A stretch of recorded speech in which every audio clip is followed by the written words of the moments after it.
नाले भरले, रस्त्यांना तळ्याचे स्वरूप आले, लोकल पाण्याखाली गेल्या. पहिल्याच पावसाने मुंबई आणि राज्यातील अनेक भागांना झोडपून काढलं. अनेक ठिकाणी पावसामुळे नागरिकांना अनेक अडचणींचा सामना करावा लागला. यंदा मान्सून 7 दिवस आधीच केरळमध्ये दाखल झाला. तसेच महाराष्ट्रातही त्याचं आगमन लवकर झालं. त्यामुळे सर्वांनाच दिलासा मिळाला असला तरी सुद्धा यावर्षीचा पाऊस कसा असणार, या हंगामात पाऊस कुठे कमी कुठे जास्त बरसणार, यावर्षी बळीराजा सुखावणार का, हे सर्व जाणून घेणार आहोत या व्हिडिओमधून.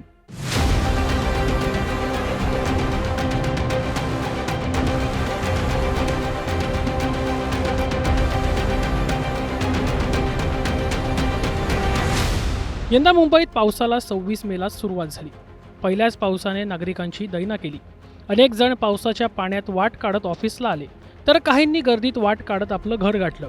पण दरवर्षीप्रमाणे यावर्षीचा पाऊस कसा असणार, हा प्रश्न सर्वांनाच पडला. याबाबत भारतीय हवामान खात्याची आज पत्रकार परिषद पार पडली.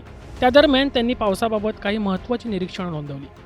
शुक्रवार दक्षिण पश्चिम मानसून ऋतु की वर्षा की बात करें तो मध्य भारत और दक्षिण प्रायद्वीपीय भारत में सामान्य से अधिक वर्षा होने का संभावना है, यानी 106% से ज़्यादा बारिश होने का संभावना है मध्य भारत और दक्षिण प्रायद्वीपीय भारत, सेंट्रल इंडिया और साउथ पेनिनसुलर इंडिया.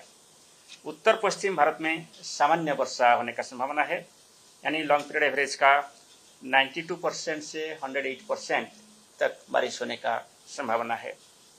और पूर्वोत्तर भारत में सामान्य से नीचे अर्थात लॉन्ग पीरियड एवरेज का 94% से कम बारिश होने का संभावना है. देश के अधिकांश वर्षा आधारित कृषि क्षेत्रों से मिलकर बने मानसून कोर जोन में दक्षिण पश्चिम मानसून ऋतुनिष्ठ वर्षा सामान्य से अधिक यानी एबो नॉर्मल रहने का संभावना है. मात्रात्मक रूप से 106% से अधिक वर्षा मानसून कोर जोन में होने का संभावना है. वो monsoon core zone central India के एरिया है. जून से सितंबर 2025 के दौरान देश के अधिकांश हिस्सों में सामान्य से अधिक वर्षा होने की संभावना है. भारतीय हवामान विभागाच्या अंदाजानुसार यंदा जून महिन्यात पावसाचे प्रमाण सरासरीपेक्षा अधिक म्हणजेच 106% असणार आहे.